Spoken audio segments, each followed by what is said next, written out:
incumbents that have the innovator's dilemma.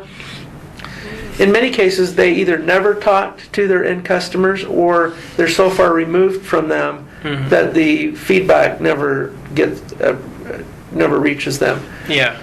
Our belief, and the generalization that I would make in all cases, is you've got to get close to your customers.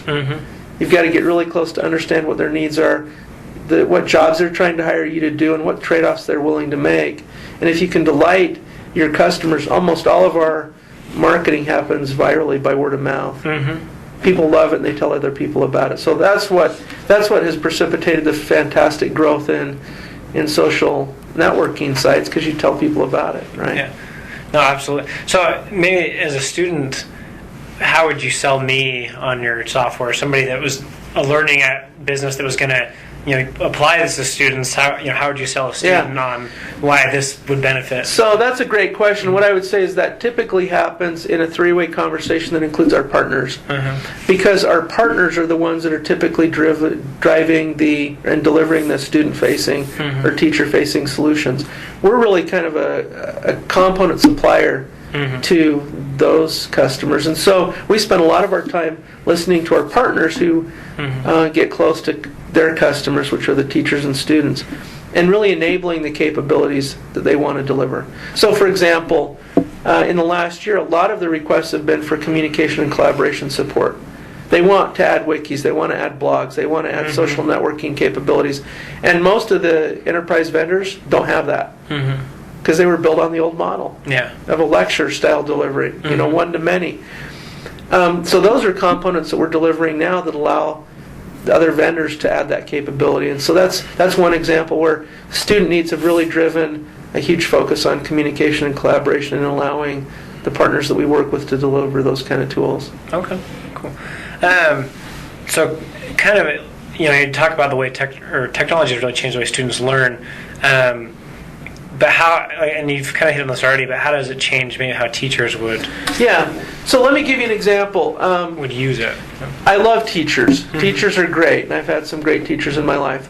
But teachers are quite resistant to change. Because in a lot of cases they've been doing it their whole career this way, the old way. And it's pretty intimidating for them to think about how to try to do it the way students do it. Students already do this, right? They don't need any help or any support. They just do it naturally. Even my young kids do it naturally, even when they're really little.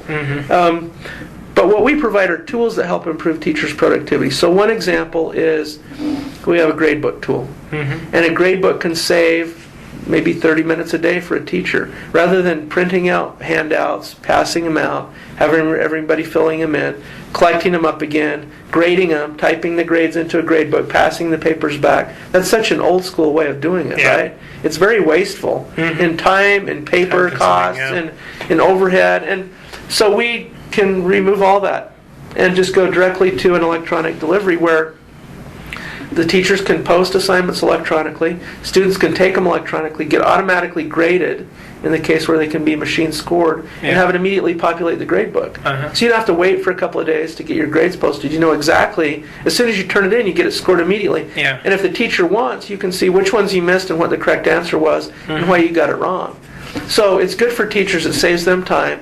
It allows them to focus on the kids that need help, because you can immediately see who's on pace and who's doing well and who needs help. So rather than trying to do this kind of general spray and pray model, you blast it out there and hope they're getting it. You have a complete feedback loop in real time, and you know exactly who's getting it, who's not, who needs help, and you can pair them up with each other so they can help each other out, or you can focus on one-on-one teaching, which ultimately is the best way to do it, right? Okay. No, absolutely. So it makes teachers' lives better. What we find is, as soon as students experience it that way, they can never go back to the old way of doing it. Because now you know immediately what you need help on, you know how well you did, you can actually predict how your grades are going to turn out.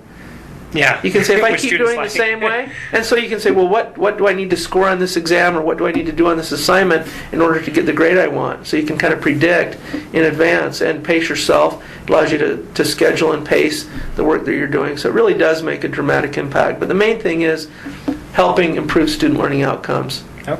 Making it better for students, helping them achieve, and giving teachers the tools that they need to focus on the ones that need help. It sounds like it frees them up to do more teaching instead of instead of administrivia. Most of teachers' time is consumed, and I know this because my dad was a professor at BYU for several decades, 30 plus years, 35 years. They have to grade over the holidays. They have to grade at night and on the weekends. They have, they spend so much time doing the paperwork and the administration associated with teaching. It's really hard to spend a lot of quality time one-on-one teaching. So this really does free up teachers to teach. It gives students the tools that they need to learn better on their own and to learn more quickly and to focus on the areas where they need help. We enable personalized learning. So if you already know a bunch of stuff, why make everybody go through the same rote memorization on the same schedule if you already know it? We can allow you to focus on the stuff that you don't know yet and maybe go faster and get ahead and do future work in addition. And I think that'd be very helpful as a student, so that's exciting. What do you kind of see as the future going forward in this space, and how this type of thing will change, classroom activity or what goes on, in a